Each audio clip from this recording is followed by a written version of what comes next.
Chair and moderator for this session is Mr. KVS Baba, who is former CMD, Grid Controller of India.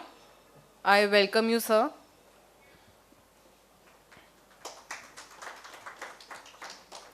Then the speakers for this session is Ms. Anastasia Mukherjee, who is Commercial Officer, US Commercial Service, US Embassy. Yeah, hi. I welcome you on the dais, ma'am. Then we have the next speaker as Mr. Rakesh Sarin. He's President, Corporate Development, Suzlon. Welcome, sir. Thank you. Then we have Yashwanth Mahadevan, who is Vice President, EOS Energy. I welcome you, sir. Then the next speaker for this session is Mr. Naveen Nagpal, who is AVP-Renewables, BRPL. Welcome, sir. The next speaker for this session is Mr. Arindam Maitra, who is Vice President, Energy Innovation and Grid Services, L&T. Welcome you, sir. The next speaker for this session is Mr. H.C. Sharma, who is Chief Technical Services, BDPSC, Tata Power Delhi Distribution Limited. Welcome you, sir. The next speaker for this session is Mr. Paul Nelsen, who is Vice President, APAC, Itron. Welcome, sir. The next speaker for this session is Mr. Raghvendra Upadhyay, who is Director, Energy, Environment and Infrastructure, USIBC, India. Welcome, sir. And the last but not the least speaker for this session is Ms. Anisha, who is Commercial Specialist, US Commercial Services, US Embassy. So again, it's a big panel, and I thank you all for staying back with us, and we look forward. I now give all the charge to KVS Baba sir for taking up this session. Thank you.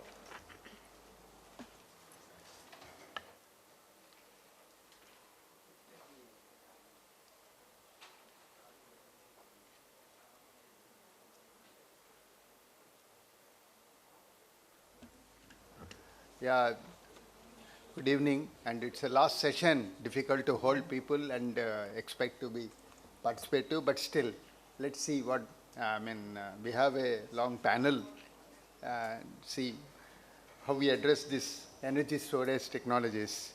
We start this session with the welcome remarks by Anastasia, Ms. Anastasia Mukherjee, Commercial Officer, US. Thank you so much.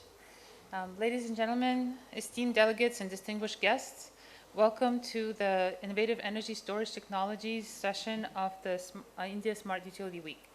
It is my utmost pleasure to stand before you today as we embark on a journey into the realm of cutting-edge technology and advancements reshaping the landscape of energy storage. As mentioned, my name is Anastasia Mukherjee, and I am a commercial attaché with the Embassy of the United States of America covering the clean energy portfolio amongst other sectors. It fills me with immense pride to witness the convergence of bright minds here today, trailblazing ideas. This event serves as a testament to our shared commitment to harness the power of innovation to address the evolving challenges in the energy sector. Innovation has always been at the heart of progress, driving us to explore new horizons and push boundaries of what is possible. Today, we delve into the realm of energy storage to find ourselves at a pivotal moment in history. Rapid advancements in technology, coupled with growing global demand for clean and sustainable energy solutions, have paved the way to transformative breakthroughs in energy storage. The importance of energy storage cannot be overstated. It serves as the anchor of the transition towards the more resilient, efficient, and sustainable energy ecosystem, from facilitating the integration of renewable energy sources to enhancing grid stability and reliability. Energy storage solutions are revolutionizing the way we generate, distribute, and consume power. Moreover, the significance of energy storage extends far beyond the confines of the energy sector.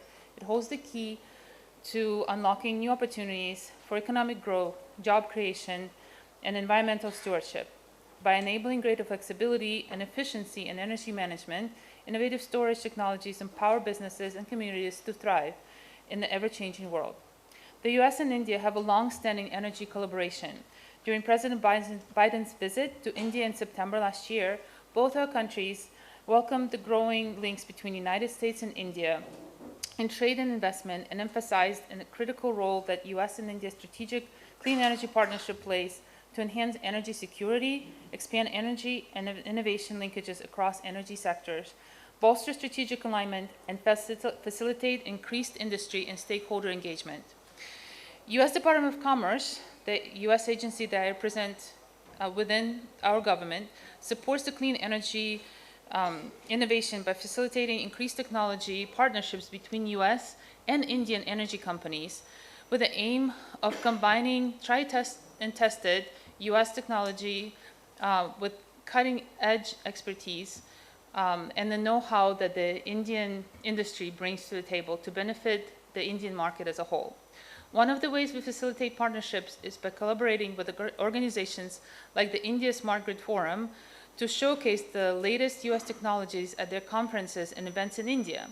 We also bring individual companies and company delegations, such as a trade mission we just welcomed last week in collaboration with our partners, the Clean Energy Environmental Technology Trade Mission, to establish these connections conveniently here for Indian entities to get to know their US offerings without having to go too far.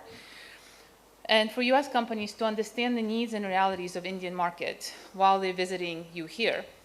This is where our partnerships with local organizations are invaluable, and we're always grateful for these type of collaborations. We also take delegations of Indian companies and utilities to the US to the energy trade shows, including Distributech International, Offshore Technology Conference, Gas Tech, and RE+.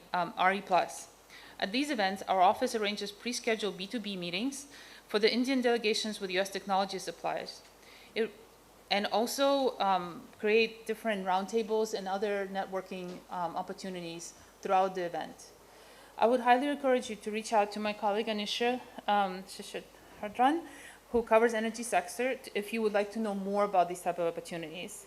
And lastly, but not least, we also facilitate investment connections into the United States through the flagship event that's called Select USA and a Select USA Summit.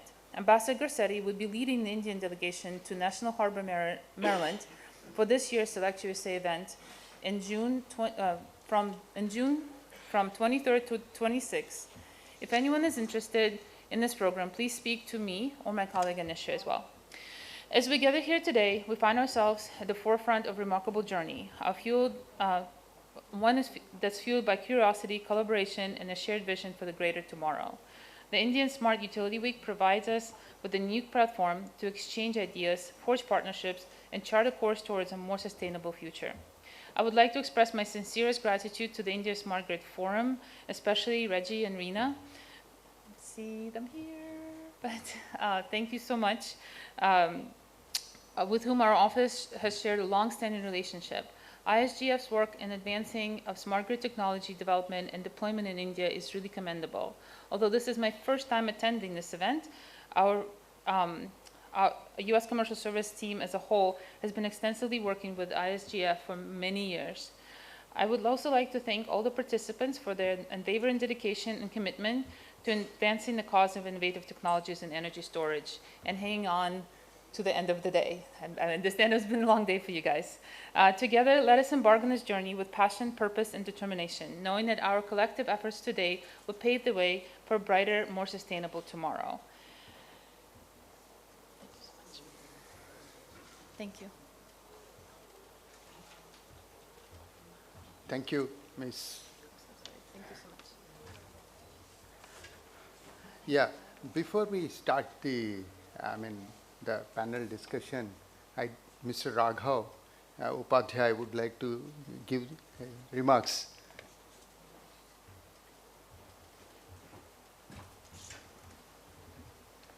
Thank you so much, Mr. Baba, sir. Really appreciate this. So I'm Raghav Upadhyay, and I represent the US-India Business Council. I lead their work on energy, environment, and infrastructure in India. And I'd like to share a commitment for the US-India Energy Corridor, which has been manned for the past so many decades by our friends in the US Embassy. I'd like to particularly thank the US Department of Commerce and USAID. And with US Department of Commerce, in fact, there are many times in the year I feel that I work more with them than my own colleagues at USIBC. So that's a huge plus, and I'd like to thank Anastasia and Anisha in particular. Thank you so much for having us here. I would also like to thank ISGF and Mr. Reji Pillai and Ms. Reena Suri. We do work with them in the US when the distributed delegation that Anastasia was referring to, when they visit the US. Moving on to energy storage. The beautiful part of energy storage is when, as a youngster, I'd visit Posoko when it was first set up, Mr. Baba. And it's an exciting place to be, right? It's somewhat a cross between Star Trek and maybe your air traffic control. And it has the challenges of a war room, right, sir? You have to be very much on the ball to be managing a huge grid. And the advantage that India has right now is that it has an integrated grid, a very sophisticated power market by many country standards. If you see the power exchanges and the way we schedule power and the kind of mechanisms we have in place. Then if we come to energy storage, you see there's a lot of work that our members are doing, and I'm very proud and humbled by their active participation in the sector. We have Tata Power, which has one of its companies, Tata Power Solar, which has successfully executed a project for solar PV and energy storage in Rajnandgaon in Odisha. You would have seen that in the news very recently. We have GE Vernova, which provides the equipment and a lot of the services for the pumped storage hydro. They're working with Tehri at the Tehri project, and they're also working in the Nilgiris, and they're associated with other state governments and utilities for pumped storage. We have the Adani Group, which is committed to setting up a huge capacity in energy storage in Tamil Nadu. And last but not the least, we have JSW Energy, which has recently won a tender from SECI. And they will, I think the news came out just 1 or 2 days ago. So there's a huge amount of interest in the US-India corridor. And what we aim to do through our discussions today is to examine, what are the further points of interface where we can have more private investment, more private players. And I think we have an excellent panel. We have utilities, we have a battery manufacturer, we have a systems integrator with, IT analytics and all of that on board. And all of this is going to be helmed by Mr. KVS Baba. So you can't have anyone better than the grid controller to be leading a panel like this. Saying that, thank you so much, sir, and I look forward to the proceedings.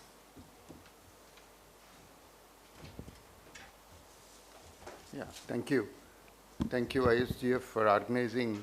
And this is a very natural corollary of the resource adequacy.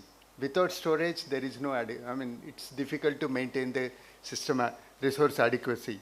So it's and of course, for achieving the net zero system, net zero power system, as you have been listening in the first session where esteemed speakers, that energy storage is integral part of the resource adequacy. And we have been listening, and that the generation, especially on the advent of renewables, is varying a lot. Over and above, so much of varying demands, demand means loads. So earlier in the system operation, we used to manage only the system load variation because the generation is, more or less, but now we are on both sides of it. The operator faces the music on the generation also and the demand also. So much of variation, so much of elasticity, so much of, so we don't have any other option but to have flexible resources. And the flexible resources, of course, they are all, it's inevitable to have this, and storage is part of one of the large flexible resourses.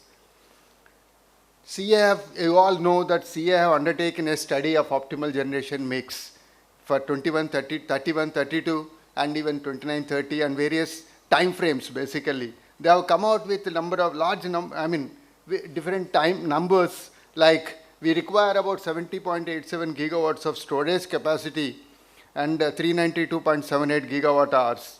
This comprises of power pump storage plants also 18.82 gigawatts and 51.56 gigawatts of battery energy storage.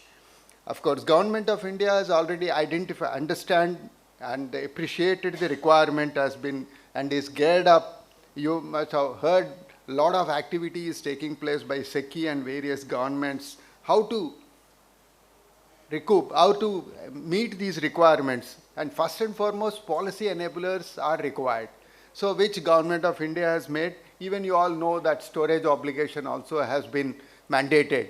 So that's the and the policy directions from the grid connected storage, all activities have been taken care. But what now we are going for large rooftop also, and with the Prime Minister's recent 1 million rooftop solar installations, now we have to see how best we can manage. So therefore, storage has to be thought in the distribution too. And of course, in US, Europe, world, and many in Australia, a lot of storage projects are going on and they are already in place. Just we heard the presentations from New York and California that they are going in a large scale. And so, apart from the battery energy storage, India, you know that Australian National University, ANU, has come out with a study, or even the location, that more than 100 gigawatts of PSPs can be implemented in India. So, and Government of India also has planned many enablers for how to encourage these pumped storage plants. And simultaneously, we are doing a lot of research on the battery or the chemistries, basically, how to make more environmental free. That is another important point, is that ultimately whatever storage we are coming out, whether it has to be environmental free. So that's a very important challenge that we are doing. So, so what we have to really look for is that policy enablers are required from the state systems also. So let's hope things will improve. So far, it is only enablers from the central side. Now we require enablers from the state systems. So how the flexibility part, see the point, it has been told earlier also, valuation of the resource is the ultimate important thing. Then only any private players will try to come forward and take up these projects. So this is the most important aspect which we have to discuss. How, so from these panelists, I will look for what sort of, and of course we have a very divergent spectrum of people. So how they are contributing to these energy storage systems, and how they are expecting, or what are their expectations from the system, or how they can contribute to the energy storage systems. Let's listen to them. And we are already late by 45 minutes from our system. So let's say 5 minutes each. So I'm very constrained to say that, but I don't have any option but to constrain you. So power system operator always works within two constraints, always. That's our life. That has been our life. So I'm sorry for making the constraints. Let's see, please see, make it more interesting discussions. Thank you. I think we can request Mr. Rakesh Sarin, President, Suzlon. Sure. Shall I go there? Your convenience. Okay. Well, very good evening to you all, ladies, gents, my fellow panelists. Very well set, with your opening remarks. Let me further paint the context first, and then get on the subject of energy storage system. The guy coming from the wind energy sector, how do we look at that, and how essential it is to our life? Well, first and foremost, we are at a energy transition stage, which is the most essential aspect of everybody's life. I was in COP28, and there was a common saying that who would be there to measure temperature in 2100 if we continue to emit the way we are emitting now. We have already reached 1.2, 1.3 degrees Celsius scenario, which has, and 1.5, as you know, is a scenario which we want to be there in 2100, and 2 is the cap what we are looking at. And we are saying that at this rate, it will be just maybe 5 to 7 years that we'll be there at 1.5. So renewable energy is not a necessity. Renewable energy is the necessity for the existence of this planet, I would say it is truly a very, very grave situation. Now, if I may talk about some numbers before I come on the storage side. You see, from 130 gigawatts, in next 7 years, we are going to multiply that by 3, meaning something like 370 gigawatts are to be delivered in next 7 years. So what has been delivered so far, we are delivering in next 7 years, multiply by 3. Our overall capacity of the grid, or the capacity of power generation is moving up from 430 gigawatts to 900 gigawatts, almost doubling. And by the way, our renewable mix in that capacity from 1/3, it is going to be between 55 to 60%. And now if we have 55 to 60% renewable capacity in the mix, which is a very good news, and we are talking of the green electrons to the level of 20 to 25%, again, a great news, but we all know that what happens when we have that kind of system, and what happens to, say, gentlemen like Mr. Baba, and how difficult it will be for all of us. Now, in energy transition, I believe that there is a Tridev solution, or we may call a triology solution.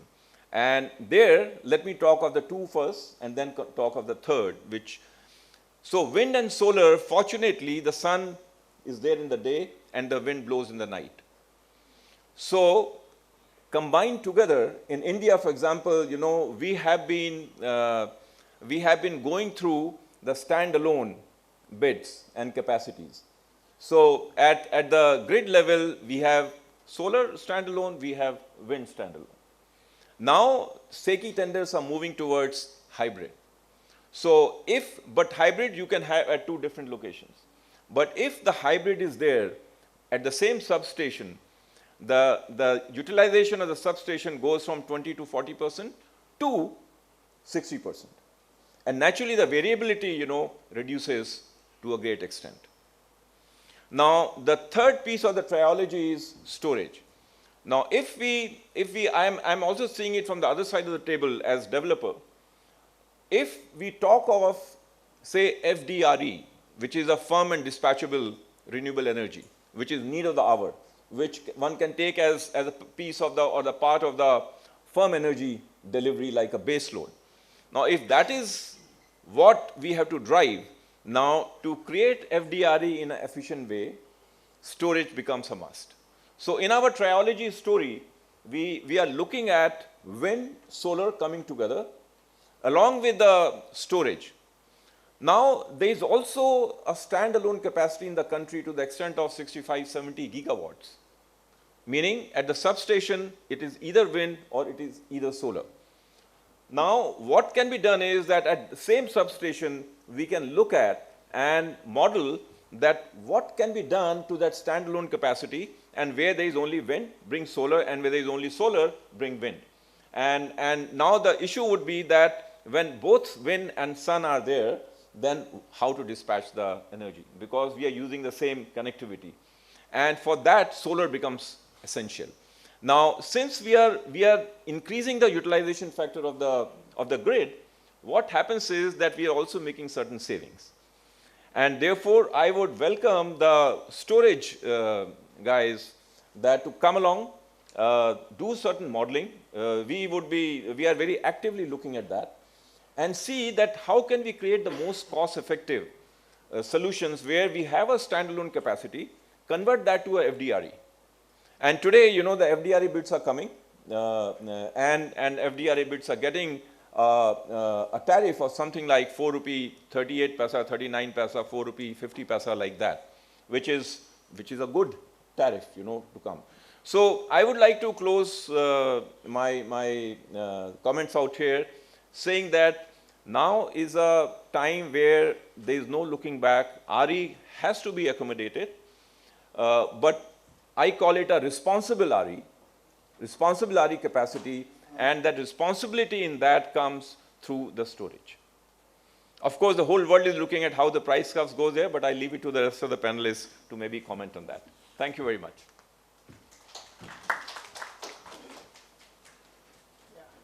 Thank you, Mr. Sarin. Yeah, next shall we? Yashwanth Mahadevan from UOS Energy.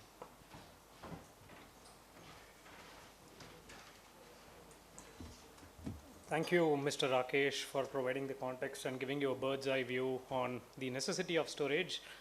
It's completely essential. I'm Yashwanth. I represent a company called EOS Energy. We are a zinc-based energy storage manufacturer headquartered in US. And before we get into specifics, let me talk about the development of storage. And this is kind of important to understand how different countries have evolved in their storage journey and how India is slightly different from that. Traditionally, if you look at storage, it's all defined by the duration of the storage at which the battery holds on. So if you look at a country like US or in Australia, predominantly they all started off with a 1 hour storage. And why a 1 hour storage? Because there was a market called as an ancillary market over there. And essentially it was providing a frequency regulation, voltage support, which required your batteries to operate on a spike. That's it. It is a power. Battery has to produce a power, which is very essential to a UPS kind of an application where you just need a power at that point of time. So 1 hour was enough. And to note over this point is batteries are priced on dollar per kilowatt hour. Unlike your wind and solar, which is dollar per kilowatt, batteries are sized on dollar per kilowatt hour. So it is not, unless you have a value stream which is going to give you more revenue for a discharge duration, it will not make economic sense for someone to go on and adding the kilowatt hour over there. So 2 hours was there, and this is the time when we are talking about, say, in US in 2012, 2014, then slowly the market changed to 4 hours today. Battery, which could dispatch up to 4 hours. What causes this change is basically the energy shifting requirement. As you have more and more solar and wind penetrating into the grid, you would need to start shifting the energy basically. So you need to shift the noontime energy to the peak time, and that's what is the essence of the day. And now today we see ISOs like ISO moving towards 6 hours because the penetration is gone high, and then we are going towards intraday storage, which is anywhere between 4 to 12 hours. Again, the capacity and the value of storage in terms of kilowatt hour seems to be increasing. And then next stage, when you are reaching at around, say, 80% renewable or 90% renewable, you will talk about, say, an intraday or interday storage solution, which is seasonal storage, which needs, you will have heavy capacities of wind and solar blowing at one point of time. You would need to store it and dispatch it at a time when there is not going to be any solar and storage. So in all these three categories, what is essential is you will have different types of storage taking care of the requirement.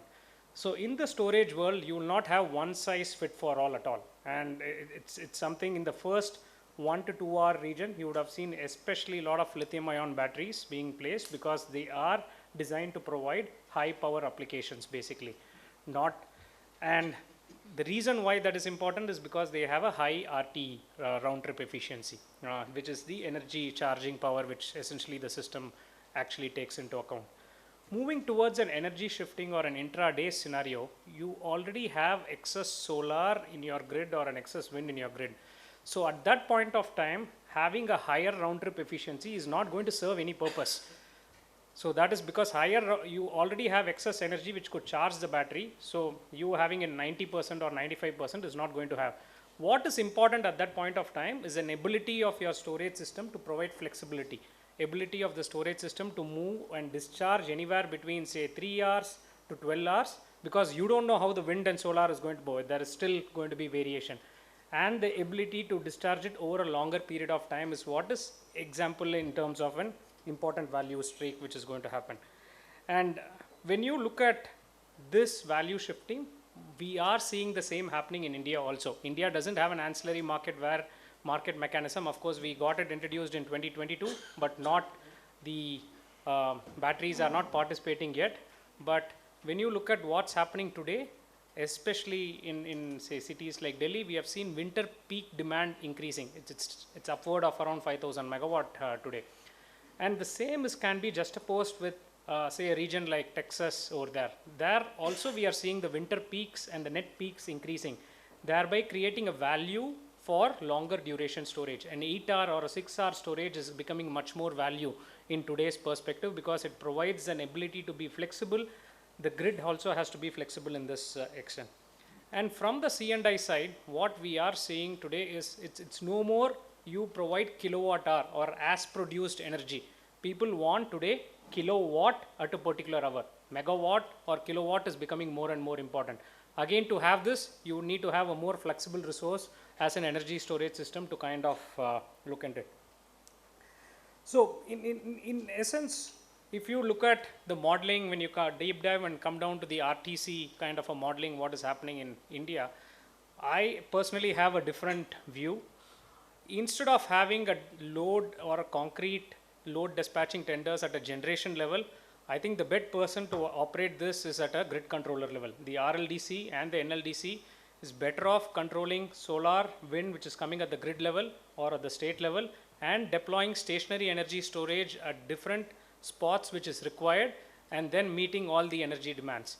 The problem with having it in the generation level is you are kind of multiplying that in each and every generating station, and we are also overbuilding it. Today, a simple 100 megawatt RE-RTC solution means you are oversizing wind by 3x, solar by 2x, and then x by 2 of battery source. You're just oversizing.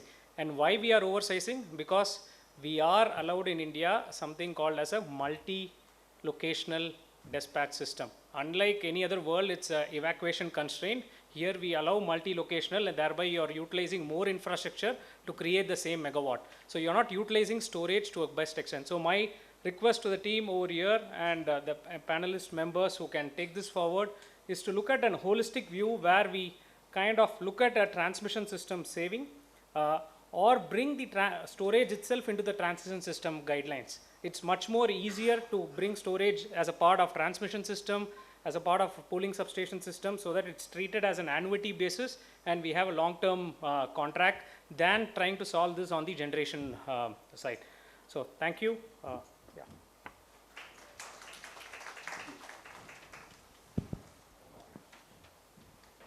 Yeah, so thank you, Mr. Mahadevan, for your suggestion.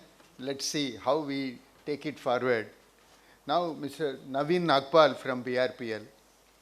Yeah, good evening, everyone. I think, sir, it's okay if I am speaking from here. Yeah, good evening, everyone. So I am representing one of the private distribution utility in Delhi, which is BACS Rajdhani Power Limited. So I'll speak from the perspective of the utility, like what are the kind of challenges we face in the current scenario and how energy storage can help us in mitigating those challenges.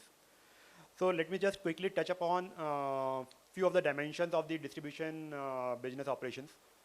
So the primary objective of a DISCOM is to provide the reliable supply to our consumers. Along with that reliability, the power should be affordable to the consumer. Along with that, we have a liability to provide power to each and every consumer. That means power should be accessible to all consumers. So in addition to these objectives, the new objective of our DISCOM is to provide clean and green power. So when we say clean and green power, of course, we have to tie up more RE scenarios into our network, which is already there. If I talk about BACS Rajdhani Power Limited, we have around 40% of our resources from the RE side in our power portfolio mix, which are expected to touch around 60% by 26-27. And when I say 40% RE itself has a different kind of combinations. Like Mr. Sarin mentioned, we started with standalone solar and standalone wind projects. Likewise, as a utility, we also have contracts for standalone solar and standalone wind projects from SECI.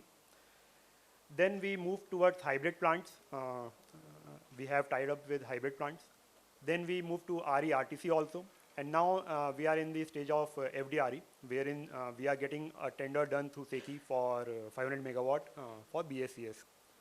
So FDRE is the last development in this RE space, which are kind of load following plants who match the load characteristic curve of the DISCOM, and they provide the energy as and when required by the DISCOM. But of course, the plants which we already have tied up, plain vanilla plants, we need to look into some solutions to mitigate the variability and intermittency which those plants bring into our network.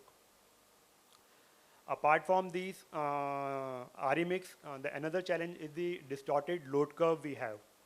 If I say in terms of numbers, we have demand varies from say minimum demand of 600 megawatt, it goes up to 3700 megawatt in BACS Rajdhani on an annual basis. So there is such a huge variation in demand based on the seasons. And even if we see a diurnal variation in the demand that varies from say 2000 megawatt to 3300 megawatt, so there is a variation of 1200, 1300 megawatt on a given day. So to mitigate those kind of variation in demands also, we should have some source of flexibility into our network. And like I said, we have to provide power to all consumers. So irrespective of the location or the demand, we have to make our network available at all times. That means we have to design a network for the peak load. But the point here is the peak load occurs only for a limited duration. Say in a complete year, like out of 8760 hours, if we see the peak load occurs hardly for 100 hours, 120 hours. But we have to design the network for the entire year. So the utilization of that network or load factor of that network is reducing on day by day basis. Further, another challenge is the kind of EV charging load coming up in Delhi especially, because if you see the CA report also, more than 50% of the energy consumed by EV charging in pan-India is being consumed in Delhi. So EV charging load is coming at a very high rate, and especially EV charging load is coming at the times when we already facing peak demands, especially during night hours when there is a peak in the summer months. EV charging is also getting there. So my peak is getting further peakier. So these are few of the dimensions which we are working with, and to mitigate the challenges in these dimensions, we are definitely looking for a balancing source, a flexibility source, which can come through energy storage. So energy storage will definitely help us in providing the required ramping support, especially when the RE powers are coming down at a rapid pace during the sunset hours. Whether the thermal plants which we have tied up, whether those plants would be capable enough to provide the kind of ramp required. So probably not. If we assume the scenario when 500 gigawatt of RE is installed in pan-India by 2030, and each DISCOM is having an RE-rich portfolio. So this situation would be common for all the DISCOMs when RE will drop suddenly for all the DISCOMs. So probably the thermal plants would not be able to meet the ramping requirement at that point of time. So energy storage would definitely play an important role during those hours to provide the required ramping. Apart from ramping support, of course, energy storage can help DISCOMs in power purchase cost optimization. And that means we can utilize energy storage for energy arbitrage purpose, which means when energy cost is high in the market, or that means or the plants which are costly in the merit order, we can avoid buying power from those plants, and we can discharge energy from the storage that time. And of course, we can charge our energy storage projects when we have surplus RE or when power is cheap. So that kind of energy arbitrage benefits we can get from the energy storage. Other than this, of course, energy storage have some other use cases which might not be easily monetizable, like energy storage can definitely help DISCOMs as a black start capability in case of any islanding requirement. Then it can help in reactive power support to the DISCOMs.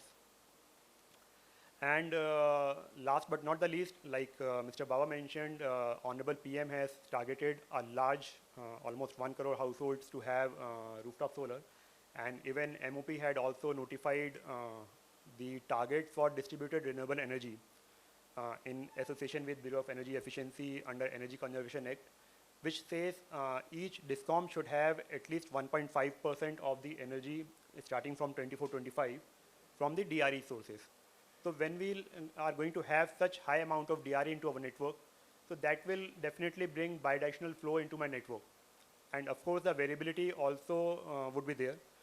So I would say energy storage is not only required as a standalone project at the DISCOM periphery, it would be more pertinent to put energy storage behind the meter coupled with the rooftop solar plants so that the variability at the RTS level can be captured at that point itself.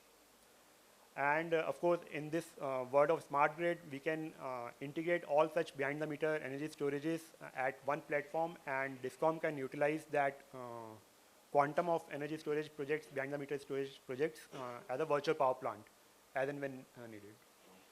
So I would pause here.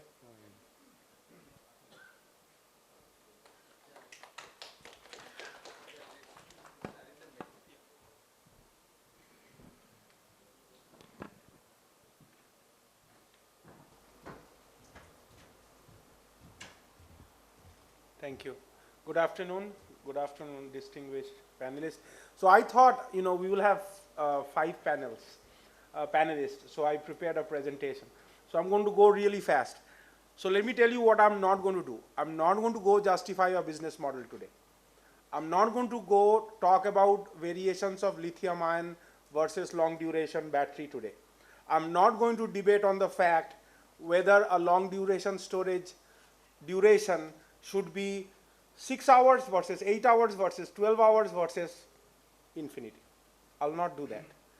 What I'll do is talk about some of the projects that L&T is doing in India, Middle East, and USA, and kind of talk to you about some of the applications and what is it we are doing. So before I do, a raise of hands, how many of you guys have heard about this term duck curve or Cannon curve? A lot of people, right? And that is exactly what we discussed in the previous panel. So energy storage is one of the resources that will provide us that adequate flexibility. I repeat, one of those resources. And that is very important, to my next previous speaker. Where you place it will have a paramount amount of importance. So there are several projects that L&T is working on. A lot of the projects that we have in India are behind the meter, just like what you said. Okay, and it is primarily used for demand charge reduction, resilience type activities. In US, there is a project we are doing in Florida where they are putting energy storage with PV as well as fast chargers at different locations around I-95 Florida, which is a very prone hurricane zone in USA. So that when people are evacuating with electric vehicles, they have a way to charge their cars.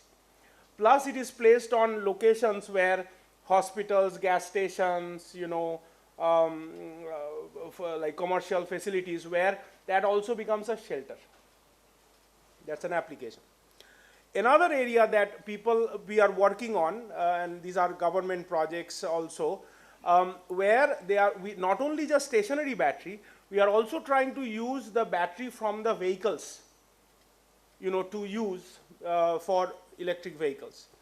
Then some of them are microgrid-ish projects, and others are more of a co-located system. But just like what you said, the focus we are seeing in India is mostly behind the meter, at least as of today. Now I wanted to introduce you very quickly to one of the biggest project L&T has of today. So this is what is called as the NEOM Green Hydrogen project. How many of you guys are aware of a NEOM Green Hydrogen project? It's a massive project. Okay, it's a solar 2.2 gigawatt, wind 1.6 gigawatt. Guess what? The battery is only 400 megawatt hour. Why on earth they chose a battery this small? Don't ask. That's part of the project. But the idea was, so this is a facility where this is a green hydrogen plant which will be served by renewable resources. They will have no access to the utility grid, very little. and this green hydrogen plant will provide power to the distribution system. Very interesting project. The biggest question was how was 400 megawatt hour chosen? And we are still figuring this out after 1.5 years in this project. And L&T is an EPC, system design, system studies, and control system design. So you realize our butt is on fire. Because if we fail on this, the whole world will know. But there is a reason behind this. What they did was they did not want storage to do a lot of things. They wanted storage to do one main thing. When it gets disconnected from the grid, they wanted the battery to provide enough energy so that the green hydrogen plant auxiliary loads doesn't die. Guess how many months it took for us to figure that out? 1 year, 12 months. So this is a very interesting project because a lot of times we think you need a big storage, but you don't. And I will leave that to you guys on that discussion. Another very interesting thing that we just have been awarded from California Energy Commission only. So most of the microgrid projects that we work with our IOUs in California, 3 IOUs, right? PG&E, Southern California, AZ, and Sarin. We try to do a microgrid project, it takes 3 years to get an interconnection approval. 3 years, the project is dead by then. So what we did is, we said, in this project, we said, this is a multi-family, like flat apartment complex, right? So we said we will have the battery, it will never be grid parallel, we will have a unidirectional converter that will prevent it to be grid parallel, so that we are not controlling, the battery being part of the main grid through a controller. Because as soon as you do it through a controller, PG&E on Southern California Edison will say, you can't do it. So now we have introduced a hardware element to control that process. And the battery, the only time the grid is connected in this project is when you want to charge the battery during a cloudy day situation. Very interesting project. And this is where another point I will make is, lot of times we always think you need more batteries, but maybe not always you need more batteries. Here is another project. We have just started this project. We will find out. This is another project. I know I'm running out of time. This is another project where we want, so there are various locations in California also in this project where you will have stationary battery, but we will have electric vehicles, mostly school buses, electric vehicle school buses, and they will also be a black start capable solution. So then the question becomes, who is the master? You have one battery and you have another battery which sits in the vehicle. And there is still a lot of work to be done with the OEMs to figure that out, and we are working with like Rhombus, Borg Warner now, to figure that out. So I will leave it to this point is, in this space, there is a lot of things we have to learn, both when you are planning it. So L&T is developing, tools like operational planning tools, especially on things like degradation. Before you put these in the field, what are the degradation and safety issues that you can plan for? And then we, as an operational tool, L&T is also developing controllers to kind of deploy on the field. So I just wanted to, leave that thought to all of you in terms of what we have been doing in this space globally. Thank you. Good evening once again. I was also told to have a presentation, but I will run through. I'll not take time more than the allotted to me. The first of all, the India's power sector, which has been discussed by many of these panelists. Here the solar and wind put together as of today is around 120 gigawatt, which is like by 2027 it will increase, and it would be around 250 gigawatt, which would be about 47% of the total capacity. little more about Tata Power. Tata Power distribute electricity in north and northwest part of Delhi, and we serve a load of 2228 megawatt and serve the consumers of around 2 million. These are the energy transition which is posing challenge to have the battery system in power sector. They're like 250 gigawatt solar and wind capacity by FY27. 24, as of now also, it is data from our own system that 24% slots are with abnormal frequency in FY24. Then 40 lakhs annual EV volume is projected to come by every year by FY27. So these are the few things which are making the grid very complex. The solar and wind by nature itself is a little unpredictable. Of course, unpredictability is there in other resources also, but solar and wind put together, of course, make a combination that solar is generally available during the day and wind is night, but still unpredictability is there. This is, I have tried to show for a utility how the problem comes. This is the forecast demand, which is, if you see practically, like almost 93 slots, we are below 1,600 megawatt. Only 3 slots we are above 1,600. So the system has to be planned, or the power arrangement is to be made for even for these 3 slots. Now the situation become complex that this power is to arranged from multiple generators, multiple units. So they have their own constraints, their own unpredictability, which again comes into the system. Next comes the actual drawal. Actual drawal is affected by anything happening in this part of the world where the utility is supplying. Even we are sitting here, we are affecting the drawal of this power utility, who is supplying here. Highly unpredictable, dependent on human behavior. It is different from US, people behavior is different. Even some of the holidays and weekly off days, the power demand is different, whereas the same holiday on the next year, power demand and the requirements are different. Then comes the real-time scheduling of the power. See, suppose the one generation unit goes down, now you are all of a sudden out of power, and then how to meet this? And then, of course, to stabilize the grid, there are penalties and one has to pay because we cannot destabilize the grid. So putting together, this makes the system very, very complex for a utility.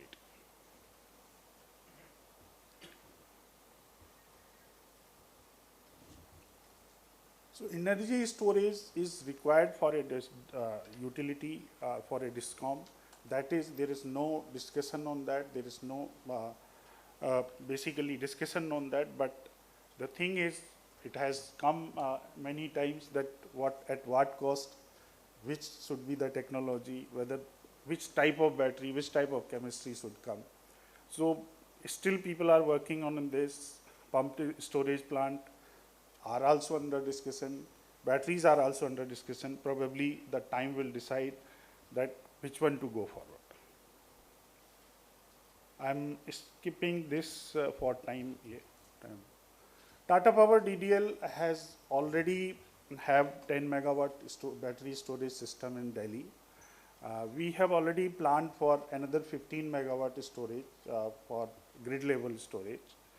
So that put together would make it 25 megawatt.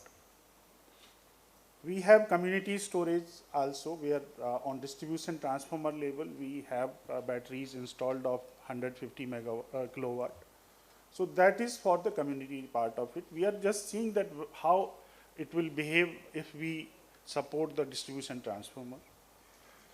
We also have the pole mounted storage, where on LT feeder, we have installed a 20 kilowatt storage battery, that how it can support it.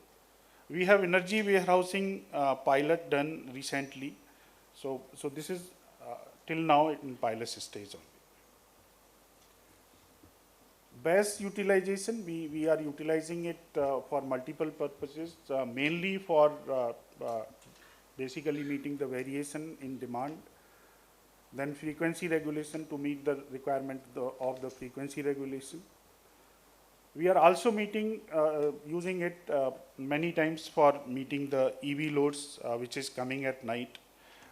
My friend from BSES has brought it out very clearly that this is basically the battery, this EV load is generally just topping the peak, which is already at a higher level. Peak lasts only for 1% duration, but we need to plan for 100% time. So our peak is around 2200 and it is only for 14 hours beyond 2100. So around 5% load remains only for 14 hours. So if we have to plan the entire network and the power arrangement accordingly. And the battery or storage can be a solution to this. As I have already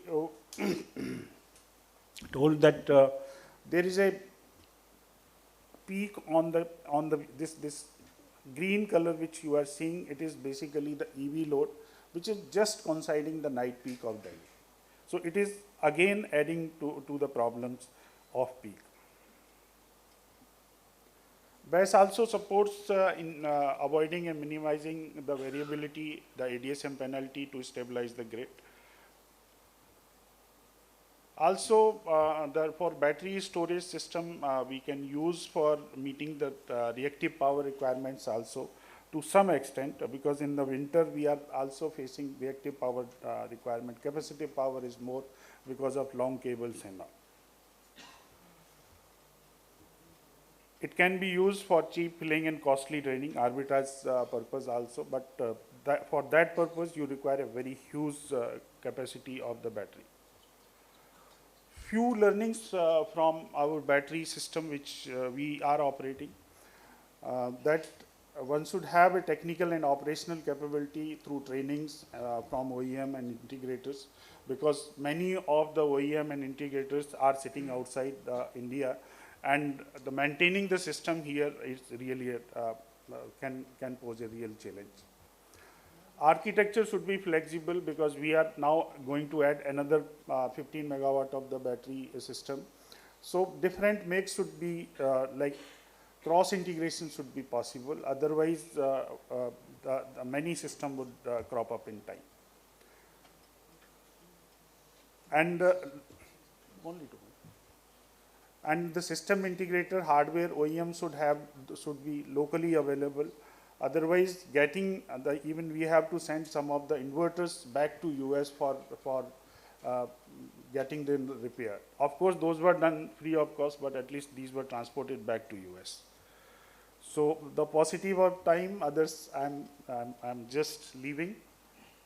This is just on the screen. Thank you very much.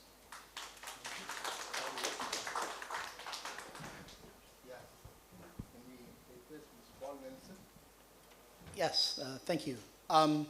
So for those of you who don't know Itron, we are a metering solutions provider in advanced metering infrastructure. And I've sort of thought, why am I here on a battery panel? But it turns out that a lot of the problems that my colleagues on the panel from distribution utilities are seeing with where do we place the meter, or where do we place the battery, where do we place the storage, and the problems that you need to solve with storage are increasingly at the edge of the distribution grid. I think the transmission controllers and the markets that exist at the high voltage level are quite mature and able to balance this. But deep in the distribution grid, you have a very different problem, because one, you have limited control over what people deploy, particularly in the case of electric vehicles, where most places the utility has no say whether you buy an electric vehicle or you don't. And even in the case of solar, where yes, you may have to issue an approval, but increasingly as jurisdictions turn off their fossil generation, the distribution utility is being asked to add increasing amounts of capacity to support localized renewable energy.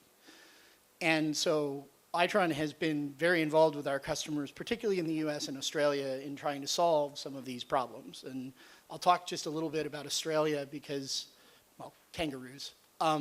But also because they have so much solar there. There's already 3 million rooftop solar installations on homes in Australia. And there are only about 10 million connections to the national electric grid in Australia. So when you look at the local problem, it's huge. The other thing that's coming now is the electric vehicles are picking up. And the times when people charge their electric vehicles, much like here, are coincident with an evening peak. And so the solar doesn't help you. So now they have two problems. One, they have so much solar that they're overloading transformers going back into the grid with their reverse power flow. And two, they may overload it in the other direction later on that day when everybody comes home and plugs in their electric vehicle. So increasingly, what we're seeing, and again, at the same time, the regulator is saying, no, you can't design to, you can't limit the solar or electric vehicles on a distribution segment to even 100% of capacity. We want you to manage 200, 300, 400% connected capacity to allow the energy transition because they don't have nuclear coming to save them when they turn their coal plants off. They're really reliant on wind, solar, and storage. So what we're seeing increasingly is hyper-local problems and hyper-local constraints where one street might be fine and the next street might be blacked out. And so they're having to manage very, very carefully where that lives. And with India now embarking on its AMI journey and rolling out increasing numbers of AMI metering, once the primary problem is solved of getting the revenues under control, all of that data will be absolutely essential to proper planning and proper forecasting of these loads and to detecting when somebody hooks up a solar panel that is above its connected capacity or detecting when somebody hooks up an electric vehicle. And at the very far edge of that, what we see coming is actually the local devices needing to coordinate with each other. Because whether you turn the battery on to absorb charge now or to release charge, it's got to be coordinated with what's going on around it, right? So the battery, it might not be the most economically great time for a battery to suck power out of the network, but in order to maintain stability of that part of the distribution network, you got to turn on a battery, or you have to do what they're doing in some places, like they're turning on stadium lights, they're turning on street lights just to bleed the solar power out. So the battery storage is coming, and I think the big challenge is how do you manage that down in the grid? And then when you put the storage behind the meter, it gets even worse, because as power system operators, we're used to being able to control things. But when it's in your house, you want to control when you have it. So you also have to manage limits of, yes, I'm allowed to discharge your vehicle back to the grid, but you can't discharge it so much that if I have an emergency in the middle of the night, I can't take my kid and get them to the hospital, right? So these are very real conversations that you have to have in near real time. So it's going to be a very interesting 5 or 10 years as we figure out all of the problems and work with all of the stakeholders to really come to a workable solution for the storage. I think the technology is the least of our problems. The market constructs are going to be really interesting. Thank you. Thank you. Yeah, it's an interesting this thing. Of course, ultimately, how you are able to control. So assess and then take action. That is the basic integrator's job. And that is going to be the, future of the entire power system, actually. See, a lot of intelligence is there at the grid level. But now, with the expanding, large penetration at the distribution level, the storage also plays an important role. So, see, there are many solutions for, on the technical side. But all these things are going to be, valued basically, is that when they commensurate policy regulations also should be available at the distribution level. That's the point actually is required, which are now still we are in the nascent stage, of course. So we have to really look for what we require ultimately. So in the paucity of time, what I request each panelist, if one or two sentences on what is the policy regulations that required to be done in India, because now we have to look for ourselves. So as a policy, what interventions are expected so that this storage will find its place in the distribution? So can I? Sure. I would say that looking at the extent at which the renewables are penetrating for the right reasons, it is important that the bits are designed in a way like FDREs, the firm dispatchable power, or hybrid. And when we're talking of hybrid, put them at the same substation. So what happens that, the variability in the grid will reduce to a great extent. And the end of the day, while we may lose some energy because of not the best optimal place for solar or wind, but we will gain something from the better utilization of the grid and balancing of the grid, So that's what I would say. Yeah, from my perspective, I think we should draw lines from the green hydrogen mission, right? So it's kind of important to understand why green hydrogen mission is there, because we all realize that decarbonization, hydrogen is going to play a huge role. I think the similar aspect is with the long duration storage also. So my request is to have a specific policy around long duration storage, because we have to start today if you have to have an 80%, 90% kind of renewable. So you can't solve for that when it comes to that point of time. So you would need to invest on technologies, and this is the right time. In my opinion, there have been many policy interventions already by government side, be it national policy framework for energy storage or energy storage obligation. But I specifically look for a policy for behind the meter storage also should come in, so that development in that space with rooftop solar can be carried out. Thank you. So this has multiple answers. So I will start with behind the meter. In USA, behind the meter, 5 years ago, every utility who tried to do a behind the meter by owning the storage, they never got their commission's approval. Now they added the resilience part to it, and they added the community angle to it. Because see, these are all ratepayers' dollars, right? So who is benefiting becomes a question from a regulatory standpoint. And if you can justify that an edge of the grid could be either individual homes controlled by VPP, or it could be at the distribution level controlled by VPP, you will cross that barrier. And that is the barrier that some of the utilities and regulators are able to get away, where VPP helps you from a demand standpoint, like flexibility. And the resilience is for the customer. So that's how it is working. Now there is still a challenge on the in front of the meter storage. And these days, like we are doing a project in Puerto Rico where the storage, I think one of you guys mentioned, if you are trying to do it at the substation, it is good to co-locate. It is definitely good to co-locate, but now people are also adding the reliability and resilience for the feeder, especially for, like in California, you have wildfires, right? In the eastern part, so you make the grid more resilient with the sectionalizers and the battery sitting at the substation. So that is something, like there are several utilities like Duke, Comet, who have got approval to do this.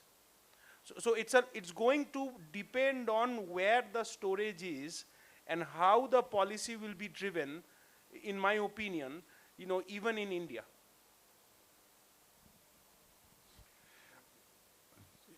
See, in my opinion, the lot of regulations are there. DER is already there that we have to have the battery storage. The percentage is already defined. And fortunately, FDRE tenders are coming out. Even few of the load following tenders are also out. Probably it is a response from all of us as an industry that there is not much a burden on the consumer if we go for storage. So of course, for the reliability, there is some cost to be paid by the customer, but it should not be anyway huge cost, and they should be able to bear it. Probably that is my say on this subject. Thank you. I would say, and this probably applies to all controllable assets, whether batteries or solar inverters or EVs, it is to adopt standards early to enable more efficient control of the end devices. One of the problems you see in markets that started very early is eventually they recognize the need to control these behind the meter assets, but if there are 5,000 different types of inverter out there, it becomes almost impossible to control. There are very good standards out there like OCPP and 2030.5 that would help to make this manageable and to do that coordination of the edge. Thank you, Paul. Just to add 2 words, now that we're all going in for electric vehicles and we have solar rooftops, we could also be selling power from our electric vehicles on demand into the grid, when the power rates are high. So a huge amount of this means that we will look at the primacy of IT convergence with power. Behind the meter and all of that, you have to have all of this stuff talking to the grid and talking back, all of that. So I think that will be the next level of convergence and the analytics and the networking that will be required. And finally, to end this with is, I just want to see, what the regulator, especially the state commissions, will say to all the money that needs to be paid, and when the ARR filings come in, who's going to pay what, and how much will the customer bear. So that's my 2 cents on it. Anisha. Thank you. Great panel discussion, but I would just like to end with, the discussions and echo with what Yash mentioned during the conversation about it's not only important to have energy storage, but also to have different innovative technologies so that we have different sources and not just one point of like lithium or particular type of technologies that we have. So a mix of innovative technologies is what is required on a larger level, and some policy interventions from the government side is will add up to engaging more with and mixing the to having the round-the-clock energy capacity. So we'd like to end with that.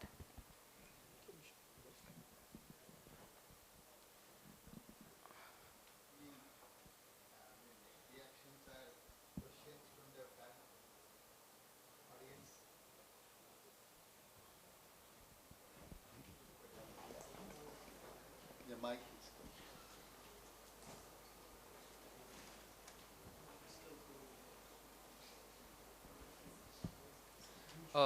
Yeah, hi. Thank you, panelists, for such an interesting discussion on a very timely topic on energy storage. And I did notice, particularly, I think representatives from DISCOMs, both BRPL and TPDDL, talk about maybe how we can talk about behind the meter storage. So my question is primarily to them and also I guess Paul from Itron. Because we have been, I have also sort of, yeah, so first? Yeah, introduction, yeah, sorry. Can you introduce Yeah, yourself sure. first? Yeah, so I'm Kumari Ramesh. I work as a research analyst at Council on Energy, Environment and Water. It's one of Asia's leading not-for-profit think tanks in the energy policy space. And particularly my work focuses on distributed renewables and distributed storage now. So I want to understand, as Naveen sir, you mentioned that your DISCOMs maybe should have the ability to sort of, work with the behind the meter storage systems.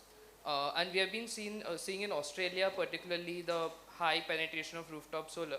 And I think South Australia in particular, where, now there is a system for the network operator to turn off the power, to turn off the distributed solar if there is high generation. So obviously there would be technical changes involved, but on the regulatory side, how feasible would it be to allow a DISCOM control of, consumer-owned assets. Yeah, so I think thoughts, particularly from the DISCOMs, but also other representatives.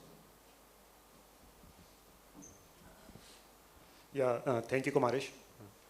So I would say definitely that required a lot of efforts, not only in terms of technical side, which requires, like Mr. Raghvendra mentioned, it needs convergence of IT and power sector.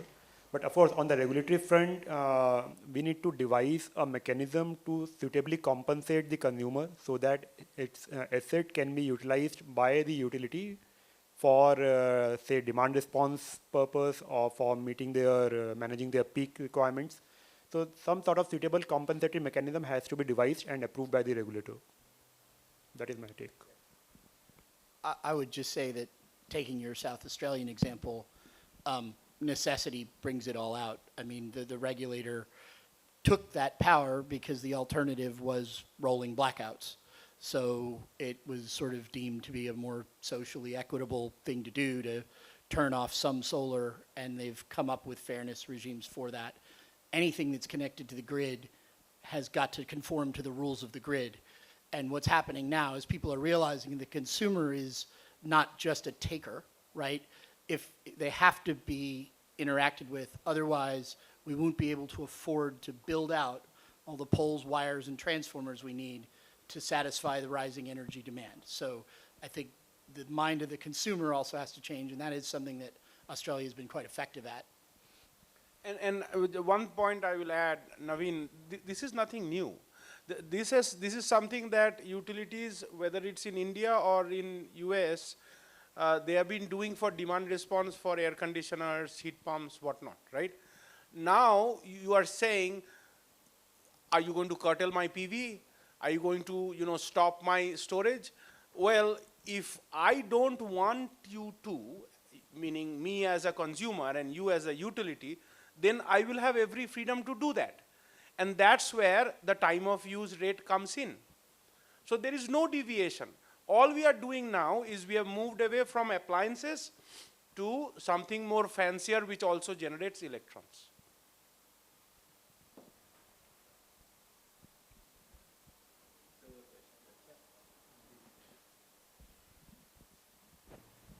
Yeah, hi, this is Sharath Rao from Center for Social and Economic Progress.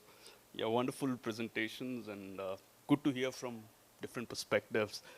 Question is specifically to Mr. Yashwanth and Mr. Maitra. Now, so I'm just looking at this whole FDRE with load following, and you must be following that that's happening, I mean, in India specifically. And so if we engage batteries close to consumption points, that's the close to load points, and this tags to your point of having this whole issue of master-slave.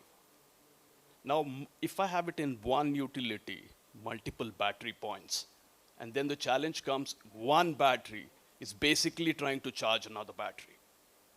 And that whole master-slave kind of a problem that arises. I mean, how are they even thinking about in that direction, like how to address these kinds of issues? I can answer. I didn't quite understand how that relates to load following. Okay. So with load following, based on the application, what we have seen, most of the applications happen, at least in US, all the work we have done, if you have batteries somewhere in the distribution level or in the transmission level. That's where the effectivity of a battery providing load following really helps. If you do it at downstream edge of the grid, it has no implications. But now, this is where I didn't quite understand the difference between master and slave. Now, the whole idea is, and this is going to be, worldwide, everyone will have mandates, right? So the question then becomes, when you start, like in the previous session, right, they said integrated resource planning, they are starting off a 10-year planning process. There is a mandate of X gigawatt of storage that you are putting in. The question that every one of the utilities in India or US has to answer, how much are they going to distribute this at the transmission level versus distribution level, and they probably will not have any control on the customer side. That's a more important question to figure out over time. But individually, the storage can do load following, peak shaving, whatever you want him to do, it will do. But the question is, will it provide you value? And what value is it providing? The answer is one. It is basically doing asset deferral. I think you had your, it is doing asset deferral. That's it. For how long? How long can you use the storage and how many years can you push off that asset deferral is a monetary discussion. So See, another thing is ultimately, we have to move to the word smart. So the point is, what is smart means is that automation without any human intervention. So the systems and processes have to be defined first, and then the newest, new technology, which is a DERMS, Distributed Energy Resource Management System. Okay, that's, just for your information, I saw the exhibition. There was one utility as a small, so they are displaying their DERMS. And there are innumerable, like ultimately what is required is the DERMS. See, what is required till now, we have only a system operator at the regional level, state level and national level. Now what is going to happen is the distribution system operator has to come ultimately. This distribution system operator is going to operate in coordination with these so many aggregators. The system, I'll tell you, the technology is, mind-boggling. But we don't have any option but to go with these technologies. So the level of control, it is basically what we are going to have is a decentralized control, but ultimately it is a coordination at the, so the control will be the lowest level, but the coordination at the highest level. So it is a two-way process. Ultimately, you can't, it is not a hierarchy system now. It is a two-way process signaling, two-way communication system. So ultimately, there will be so many, and one more thing, DSO cannot operate with, this thing. So there will be protocols predefined, DERMS will be there, aggregators will be there. So each individual house owner will not do anything. He will only be a slave. It is ultimately what is the particular aggregator does it. These few aggregators in coordination with the distribution system operator will manage. This is how the future of the power system is going to be, if you all agree. 100% agree. And one point I will add, I used to work with a company called AVP. For 5-6 years, we used to justify the need for DERMS. And the first question was, what is DERMS and where is DERMS? And our answer is everywhere. Everywhere, exactly. Everywhere. It is at aggregate level, it is at enterprise level, it is at the distribution level, it is at the edge of the grid level. Yeah, exactly. And that's what it has to become. Yeah. So thanks for accepting my, I hope your query has been answered. And thanks to all the participants for good interactions, and thanks to the panelists for making this live session. I think Ms. Anisha is supposed to conclude, please.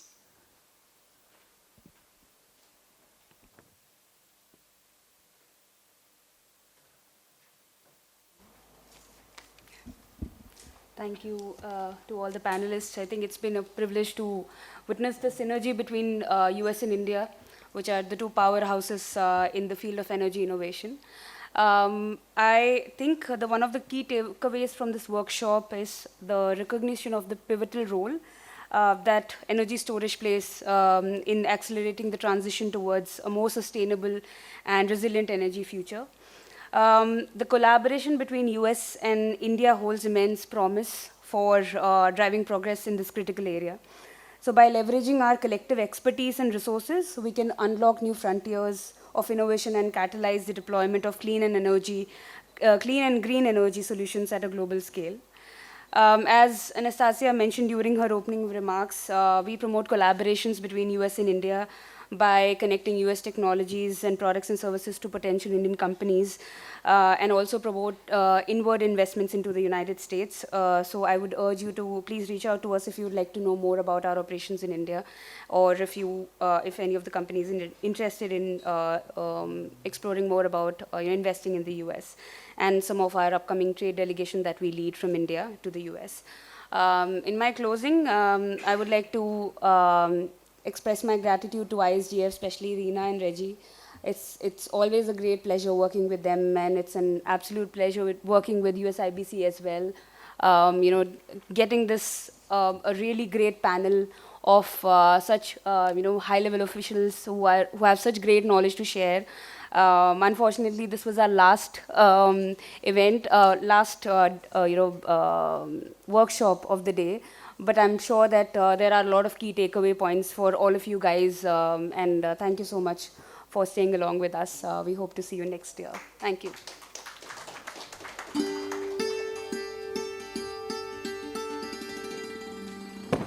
So I thank you all for this great session, and as Anisha said, thank you for staying back with us. I know it's a bit late, so now I request Ms. Reena Suri, who's Executive Director, ISGF, to please present the mementos to the distinguished speakers. First of all, I would request ma'am to please present a memento to Mr. KVS Baba, who is former CMD Grid Controller of India. Thank you, sir, for all the last-minute lessons to you. Thank you so much. Thank you, sir. Now I request ma'am to please present a memento to Mr. Rakesh Sarin, who is President, Corporate Development, Suzlon.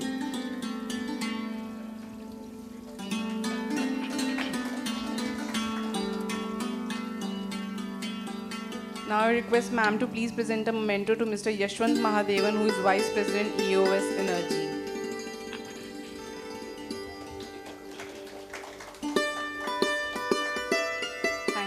Now I request ma'am to please present a memento to Mr. Naveen Nagpal, who is AVP-Renewables, BRPL.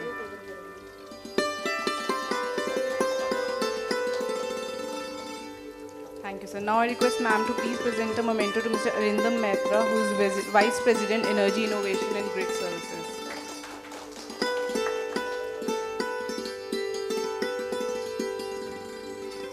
Now I request ma'am to please present a memento to Mr. S.C. Sharma, who is Chief Technical Services, BD, Tata Power, Delhi Distribution Limited. Thank you, sir. Now I request ma'am to please present a memento to Mr. Paul Nelsen, who is Vice President-APAC, Itron.